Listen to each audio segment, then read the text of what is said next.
All right, everyone, we're back. Not with week 1, but this is week 4 with Crowned Head Cigars. We are getting ready to talk to you and share with you the La Coalicion, the pre-release sticks that we got at IPCPR for probably one of the biggest collaborations coming out in a few years. Stay tuned.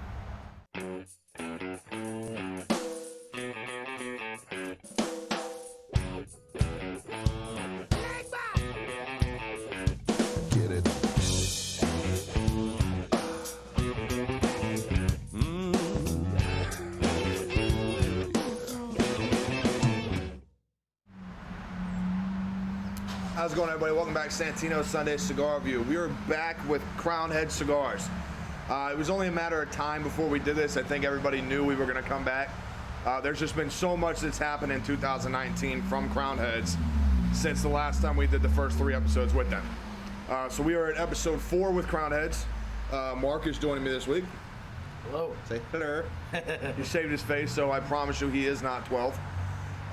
We are smoking the La Coalicion from Crowned Heads and Drew Estate. La Coalicion just simply stands for the collaboration, and this marks another time that Willie Herrera has done a blend with John Huber from Crowned Heads. This cigar is not out yet. These were given to me by John and the staff at Crowned Heads during the trade show. These cigars are set to ship in November of this year, so your local tobacconist brick and mortar will or should have these cigars on their shelf. Beautiful cigar, Connecticut broadleaf wrapper, Sumatra binder and fillers from the Dominican Republic and Nicaragua. This is a cigar that I've been able to smoke a few times. Very excited for this to hit the public. Everyone, we're gonna review Juarez throughout these next 3 episodes, and we're also gonna touch down on the 2019 Calaveras and the La Creme 2019 Bellicoso. So, as we get into that, Drew Estate and Crowned Heads coming together for another collaboration is probably some of the biggest news, if not some of the most fanboy excitement that you can get in the cigar world, in my honest opinion. Everyone knows the Buckeye Land from Crowned Heads. That is the Ohio State exclusive. Willie blended that cigar as well, and that cigar is absolutely amazing. We actually did that cigar on episode 2, I believe, with Crowned Heads. And it's a cigar that once it's on the shelf, it does not stay around long. I don't care if you're in Ohio or you're not. So getting into this guy, right off the bat, it is so uniquely sweet that it's crazy. You know, what do you think? Yeah. I mean, I really enjoy smelling cigars before lighting them, because I like to see how they'll change once you start smoking it. And it really had that nice, sweet tobacco smell, and the taste. I mean, it's pretty complex, I have to admit. Yeah, I've got to say right off the bat, I kind of did a rookie job here lighting my cigar, but right off the bat, that broadleaf comes through so well on the mouthfeel. I mean, it's almost unstoppable.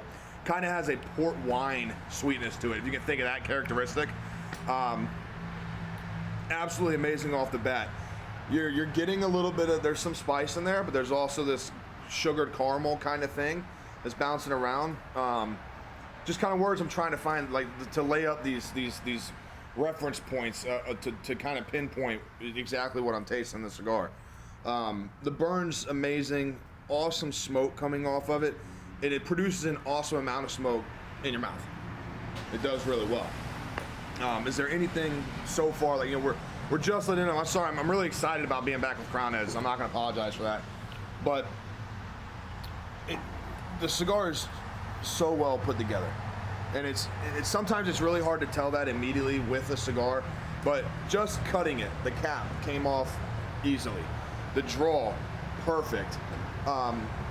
There's as we smoke through this, I'm almost certain we're going to find so many distinct Willie type notes that you find in his cigars, from the Willie Herreras, the Miami, the Brasilia, the Habano, all these different cigars. Willie has the Norteño, this super kind of trademark essence that kind of comes out of the cigars. You know, what are you thinking? Actually, I was even thinking that You know how in some of the previous reviews we've had people who have paired them with coffee, and I think this would stand up well with that. I know that usually it's better to go with kind of not a clashing pairing, but something that kind of isn't a direct match to the cigar. And by coincidence, I think that we got a Scotch that really kind of. I mean, so far I think it's a good pairing, but it's. So this is a Scotch that's first aged in ex-bourbon like normal Scotch, and then it's finished in re-toasted wine barrels. So even smelling it, it actually has some of the very similar flavor notes that you get from this cigar. Yeah, so we're pairing this with the Glenmorangie Milchon. It's actually a very popular kind of craft type Scotch. Glenmorangie's gotten real into bouncing around with different barrel finishes and ages in the barrels, when they switch them, how they store them, what they're doing. And I haven't tasted it yet, but Mark did kind of hit it on the nose. That port wine sweetness that I'm talking about in this cigar, that very fine but still granulated sugar. You can feel that on the nose in the Scotch as well. Definitely coming from that wine barrel. That is super unique. So what we're gonna do is I want to smoke into these a little bit more. I don't want to kind of rush this like we never rush them. I shouldn't say that, but I want to get into this a little bit more, and I want to see if this cigar is gonna change in a way that I think it might, or if it doesn't in that. So you guys stay tuned. We'll be right back. All right, everyone, so we're back. We've smoked into these. We're about an inch and a half down into the cigar, and I never should have said that I thought it would change in a way I thought, because I didn't really know what the hell I was talking about. But I do have to say, Mark and I were talking as we were smoking, in the break, and the cigar is just fantastic. It's got so much complexity in the body to it. What I mean by that is, like, think of remember that 7-layer gum, like you chew it and it changes flavors? Oh yeah. With the zebra on it, you know what I'm saying? Gum like that. That's what the cigar does. Like when you pull the smoke in, you let it out. There's little notes that you're hitting on that you can pull from the characteristics and the quality of the tobacco, the way that it's put together. But at the same time, it leaves this different. When the smoke's in your mouth, that's when I'm picking up that port wine kind of sweetness feel to it. That's what we were joking with Sparks, that dog with peanut butter on the roof of his mouth, that kind of encompasses. And then when it lets go, I get this kind of salted caramel hangout that's going on. Then when you draw the smoke back in, it's kind of like the smoke comes in cool. It's not a hot burning cigar at all. What you thinking? I like talking food pairings. I know that there's some people who kind of don't like to touch into that, but we've talked about trying to do events around. I mean, people have come to me to ask about doing chocolate and cigar pairings. I think I would actually love to eat chocolate truffles with this. Yeah. I think because of that ornate sweetness, I'm using that one. Ornate sweetness. I really think that the cocoa itself in chocolate, the actual raw ingredient, could actually elevate the sweetness in the cigar itself. The one thing I'm so surprised about, to be quite honest with, is how cool the smoke is when it comes in. It's almost, when you have a breath mint or you chew minty gum and then you take that thing, when it hits your tongue, that crisp kind of cool, that's how the smoke feels when it comes onto the tip of my tongue. Super unique, and I haven't even touched the Scotch yet, so I don't know what we're gonna do there. So let's take these. I'm gonna put these together and kind of see if anything rolls with it.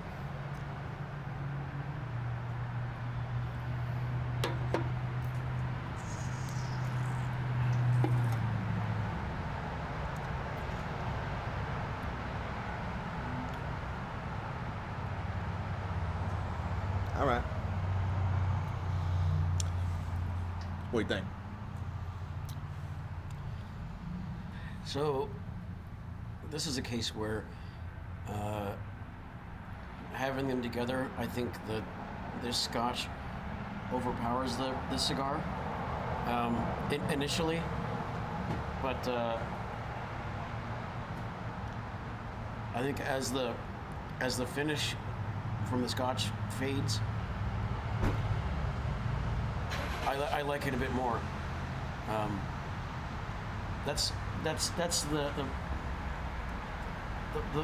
the one drawback I think on this is that so some of those subtle qualities that I really enjoy on this, they start to drown out with this. Really? So I'm going to completely disagree. This is the fun thing about palates, right? I really think, now we are outside and it's probably low 50s, high 40s, I think. Maybe sparks behind the camera, I don't know. So it is a little cooler out here. So the Scotch is sitting here and the Scotch is definitely below room temperature by this point. What I think this Scotch does is that sweetness that I pick up in this cigar, that ornate sweetness, that's coming from that Connecticut broadleaf. The Sumatra binders definitely got something to do with that. I think this actually comes under, when you pull the smoke in, this comes under the smoke and actually makes that lingering sweetness hold on a little longer than the cigar does by itself. So on that note, I would actually say that this Scotch with this cigar, if you're trying to highlight that sweetness that we're getting, I think this really does it. Now, as far as, like you said, as far as that kind of 7-layer gum thing I was talking about, it does knock out, it does take the spice away. It cuts that little spice away. On the retrohale, the subtle, just pure tobacco feel that you get, it definitely undercuts that. It's almost as if when the Scotch comes in, the smoke becomes less dense. You know, I think that's where I think we can agree there. And yeah. And temperature might have an impact on that. Very well could. I mean, we're outside. We were inside and we were at room temperature. This Scotch would taste a hell of a lot different, simply. It's not like there's ice in it and it's been diluted, but the temperature, the actual drinking point temperature of the Scotch is going to change the way that it tastes. Much like with the cigar. I mean, we're outside and it's a little colder, Mark's over here shaking, like a child running from the cops. And it's definitely colder. So your breaths are going to be quicker. They're not going to be as long.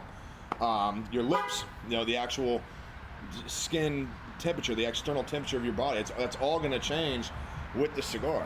One of the reasons that the smoke could be so cool that I'm talking about is because of how cold it is outside. One of those things that when we talk about how wherever you smoke alters the experience, this is definitely one of those. I think after this episode's over, we're going to go inside and smoke another one of these, and just to see if they're different, and maybe let the bottle come back to room temperature and do the same pairing. I'm gonna do that. Yeah. This, but I mean, I also am pretty impressed with how even this is burning. Mm-hmm. I really love seeing that. Great color in the ash, and you can see that smoke. It's just a dense white smoke bouncing off the end of that cigar. Beautiful. I mean, that's what pictures are taken of, and you put them on. See, you can see how well the draw is. You've got the smoke coming out the end with no pressure on it. The cigar is working itself absolutely perfectly. So why don't we smoke into these a little bit more? We'll come back. We're going to talk future price point, because I said they're not out yet. We're going to talk about this pairing a little bit, and then we'll get to that favorite try-by or not. All right, here we are. We're going to go to our try-by or not. Price point. The kind of fun thing with this is the cigar's not out yet, so I can't guarantee exactly what the stick will cost, but the cigar does come in 4 Vitolas, so we're going to have 4 different sizes. And I can comfortably say that the cigars are going to range probably between $9.50 and $13 per stick. So it's still inside that beautiful, acceptable, everybody can afford it range, which I'm super excited about. The Siglo, this is a Toro size, really, really good cigar. I'm kind of on a Lancero and Corona kick right now. So this is actually a little bigger than what I'm normally smoking right now. So before we get into the try-by tonight, what else do you have to say about this pairing so far? So, since have this cool autumn day, I actually think that this would be a fun thing to use to set the mood. It'd be nice to have a fire. That's because you're cold. Well, I don't know. I just like sitting around a fire, but I also think that it'd be fun to experiment with this, to do a warm drink, not necessarily hot chocolate. I mean, Like a cider. yeah. Well, see, I thought about that, but I actually am concerned that maybe something that has that sort of Acidity? yeah, Acidity? that kind of apple bite might not be ideal. Well, But- I could see that because that sweetness would probably take over what we're both getting out of this thing. You know. Yeah. I think it probably would. I do an adult hot chocolate. Don't hot chocolate. That is all booze and no cocoa, folks. Put it in a brown cup, call it a day. No. Yeah, I think actually that would be kind of wonderful. Actually, I had a fire lit. This cigar, the cigar. Try by tonight is gonna be simple. This cigar, the way it's burning, what I was kind of looking for as we've been smoking through is I thought maybe it would change in levels and more of this, more of that. What I'm loving about this thing is that body is consistent.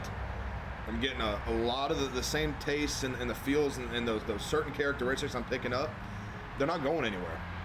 They're staying. And what's actually fun when I talked about how the Glenmorangie, the way that it kind of comes under on the sweetness and helps it linger. Set the drink down for a few minutes, just don't take a sip, a couple draws on the cigar, let the cigar come back to fruition as you're smoking it, and you find that sweetness becomes a little more spiced. So the remnant of the Scotch is actually adding another level or variant to the cigar that just takes it up and up again. And I think it's incredibly unique. Yeah. Yeah. So, try by tonight. No, Go. it's buy. I want this. And actually, if I were to do a blind guess on the price, I was going to guess 15 for this particular size. So I'm actually really happy to hear that your estimate that it's under that. Yeah. That makes it really easy to keep it around. Yeah. I gotta say, this cigar is definitely a buy when it comes in. Everyone knows I'm a bit of a Crown Heads junkie, so my opinions are slightly biased. But this cigar and this collaboration, as the name states, between Drew Estate and Crown Heads, this should make you incredibly excited as a tobacco fan. You know, John and all the guys down there at Crown Heads, from every aspect of that company to the reps, the guys I get to deal with daily, friends that we've made, their commitment to the tobacco is so strong that they seek out the best to help them put something on the market. You know, they're taking a step, they're taking the risk, they're working within the boundaries that some people think they shouldn't do, you know, but they're doing it.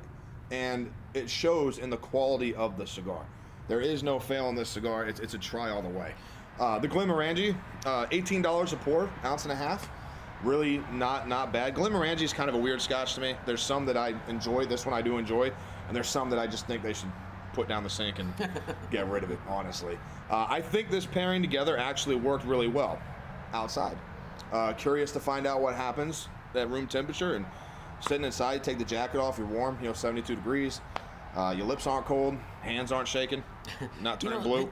The other thing that I'd say about this one is that this is also a cigar that I might use to socialize somebody who's fairly new to cigars into this, because I don't think that you have to be an expert to appreciate this. Not at all, and that's what's kind of unique that we didn't touch on. It's kind of the body and the strength on this. I'm kind of torn here. It is a full-bodied cigar as far as the flavors go, the actual body of the tobacco, what you taste from the tobacco itself. The strength, I can't put, and for a completely full-strength smoker like I am, this is mild, okay? But the body is exactly where I would want it to be on a cigar, that I'd smoke these all day. It doesn't matter. But on that strength, I don't really know where to put my vote as far as where it is on the spectrum. I'm gonna guess that this is probably a medium, maybe a medium to full in the strength, depending on who's smoking it. The Connecticut Broadleaf's definitely gonna bring in some power, but as far as the entire build on it, it's just an incredibly enjoyable cigar.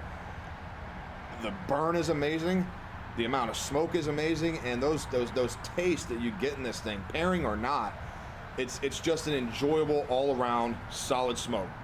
It's got to be in the humidor. Has to be. No? Oh yeah. Any last thoughts before we close this thing out, man? No, I mean I'm enjoying it. I want another one. Okay, we'll get him another one. All right, guys, that's week 4 with Crowned Heads Cigars. We'll be back next week with the brandish new 2019 Las Calaveras.